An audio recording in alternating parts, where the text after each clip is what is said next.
Hi there. Now, in this video, I want to talk about a conference which happened recently, and I want to talk about it because I find it very inspiring. Therefore, I think it would be really good to have this kind of people as input to your personal studies. If you want to learn how to program for real, like if you want to deepen your programming knowledge and understanding. I mean, I also cover cybersecurity topics, but I also am really interested in learning how to program, how to be a good, strong programmer. So this conference is actually more about programming, and funnily enough, there is a talk here that kinda rants about security, but it's also interesting. So this conference is called Better Software Conference, and basically what is the interesting aspect of conferences is the topics and the people who speak at those conferences. And these kind of people are very interesting, so I suggest you to just sign their names and understand their work, study their work, and learn from them. So here we have 4 days of conference. The first day starts with Casey Moratori. Now, Casey Moratori is a game programmer and is famously known for his Handmade Hero project.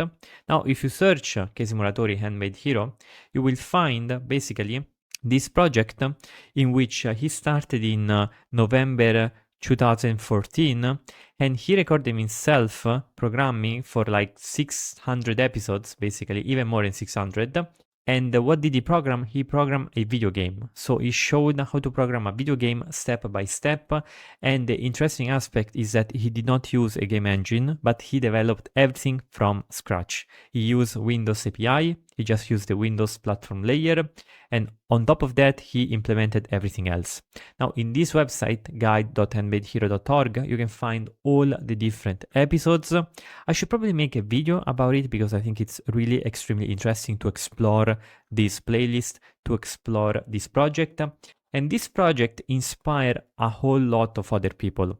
And I would say that it's kind of good to have Casey as the first speaker because, you know, he did a lot for the community. Right now, by the way, you can find Casey in his in Substack, I believe, with his series Computer Enhance. So go and follow that. And in this series, he talks about computer optimization. He talks about how the underlying hardware works. Like there's a lot of stuff here once again, and it's extremely useful, especially if you want to become a good programmer, one that optimizes hardware resources. And basically that is the way to read about this conference. Like this conference is for people who like to be like artisan of their code, who care about the craftsmanship, right? Who want to develop good and optimize code. So that's the first talk which I listened. Now the second talk I did not listen, but I have to definitely catch it up because I think that everyone here is definitely interesting. So even people that don't know, they probably are interesting. I just need to find them and learn about them. Now the third I did listen, Bill Hall. Now Bill Hall is famous because he developed a programming language called Odin, the Odin programming language. So basically, it's called Ginger Bill. And you can see his work here, basically. This is the Odin programming language. And also, I think he developed some other libraries as well, he mentioned in the talks. But Odin is an interesting programming language. It is a system programming language. It's the C alternative for the joy of programming. That's how he sells it. And it's an interesting language. I mean, I never programmed it. Maybe one day we can check it out together. If you're interested, let me know. But yeah, extremely interesting talk. In this talk, he talks about the tools of the trade. And I'm not gonna tell you which tools he's referring. You have to discover on the talk itself. Then we find Vyacheslav Krajakic. I pronounce his name horribly. I'm so sorry for that. So in this talk, he talks about FilePilot. Now, what is exactly FilePilot? FilePilot is a next-gen file explorer for Windows. Now, you all know Windows File Explorer is pretty slow, is pretty bad, and it gets worse over time. That is corporate software, that's how it works. And this software, they say, is extremely fast. Now, I've yet to try it myself. Maybe I can do it in one of the future videos if you're interested in that. But if you're working on Windows, like many game programmers do, because they want to hit the Windows platform, they want to target that kind of platform, well, if you work on Windows, it could be useful. One thing that I appreciate about this software is also its pricing approach. And as you can see here, the pricing approach is you just buy it once. You buy it once, you own forever. And this is a key idea. I mean, you might not need this particular software. Maybe you need it, maybe you don't. But the thing is that if you need it and you buy it and you spend money on it, it should be your own forever. So that is the approach of the software. So that's the idea. Then we find Ryan Fleury. He talks about debugging, so the difference between textual and visual debugging and the importance of developing good debugging tools. And he is developing the RAD debugger, which is the debugger in the context of Windows. It is in the context of Epic Games. So that's basically it is a native user mode multiprocess graphical debugger. So currently it only supports Windows x64 debugging. The RAD debugger is currently in alpha. So that's it, but it's a very interesting debugger. Then we find Skillstenber, so very strong C programmer, in which he talks about finishing software. So this is more like how to write good software, how to write software that actually creates value. Extremely interesting talk. In this talk, he mentions that the value of software, you obtain the value of software over time as your software runs and runs and runs, executes, executes, and executes. If your software is too buggy, like too much buggy, and those bugs create problems for the proper execution of the software, then your software does not really create value. So there are a lot of interesting point of views going on here. For example, he also mentions that he programs in C89 if he wants to maintain portability, and also if he just wants to have his software to be like to run over time. Like if he wants the software to run for the next 20-30 years, he's gonna use an old language like C89. Why? Because everyone can execute C89. Like everyone can compile and execute C89, and that's the real thing. And now we break a little bit for sponsor time. So in this video, I want to say thank to Infomaniac because they are giving me a free virtual private server this year. I'm using this server to host the Git server that is available for the Patreon supporters. So thank you very much, Infomaniac. Now, Infomaniac is a company, is a company that has cloud services. So for example, you have cloud computing, we have all the web and domain stuff for cloud computing. Specifically here, we're talking about VPS. So servers that are hosted by Infomaniac, they handle all the hardware, all the infrastructure problems, and they give you a shell into your VPS. And with that, you can do whatever you want. You can set up vulnerable laboratories. You can host services like the Git for the Patreon supporters and stuff like that. So typically you have the VPS Lite for lower resources and also lower monthly cost. And then you have VPS Cloud with more significant resources and higher prices. I'm finding myself good with Infomaniac. Everything is going well. So I thank them for supporting the projects. Now, this one I did not listen, so I cannot say, but once again, probably interesting. I listened a little bit to this one, that Ben Dixon, and this one is more about game design. So how to not do a technical demo or like transform a technical demo into an actual game. So interesting on that if you want to develop games. Then Sander, I did not listen to this one, but once again, probably extremely interesting. I listened a little bit to this one, Sam H. Smith. It is about compilation without abstract syntax tree. So extremely interesting topic. Also, this guy is doing a project here. He's doing a project on Serenum,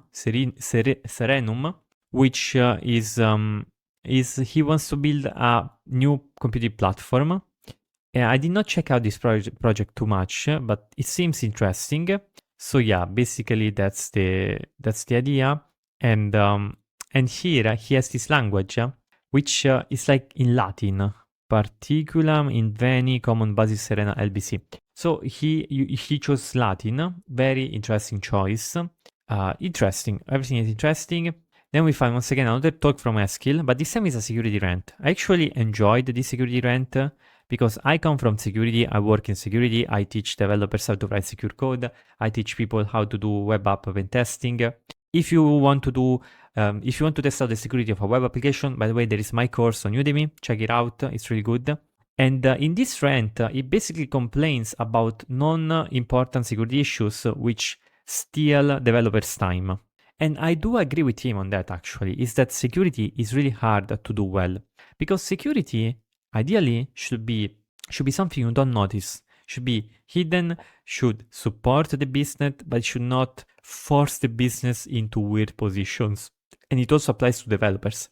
Like security should support developers. It shouldn't make developers' life extremely, extremely hard. There should be security, but it's hard to find the right balance. And sometimes we go overboard and we just put too much security that is not actually needed. And this creates problem for developers. So I like that rant. Of course, it was a rant. Sometimes he exaggerated a little bit, he generalized a little bit, but I can understand the basic idea, the basic principle from someone who likes both security and programming, who likes both to break stuff and to create stuff. Now, the mentality, the point of views are different, the mindsets are different, and I believe that we should find a common balance between the two. But that is an interesting topic. Maybe I can talk more about in the future. I did not listen to these three. I believe this is the demo for a software, Arc. This is something about deep learning. I'm not sure about this one, but seems interesting from the title.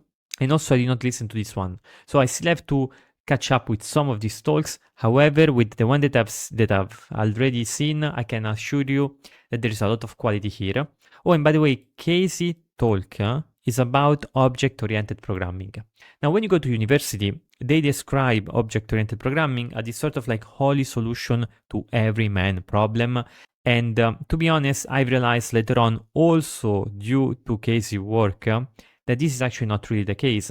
Object-oriented programming is a way to approach a problem, but it has its flaws, and most importantly, it really depends on how you use it, on how you apply it, on how you create those abstraction barriers. Now, in this talk, Casey goes through the history of object-oriented programming, how it was created, from like how did the idea move throughout the years. Therefore, it is an extremely interesting talk, even just from an historical point of view. There's a lot of value there, and also it has practical value the moment that he describes different ways in which you can still use object-oriented programming, but with two different point of views. And for his opinion is that one point of view is just not useful, while the other point of view can be used.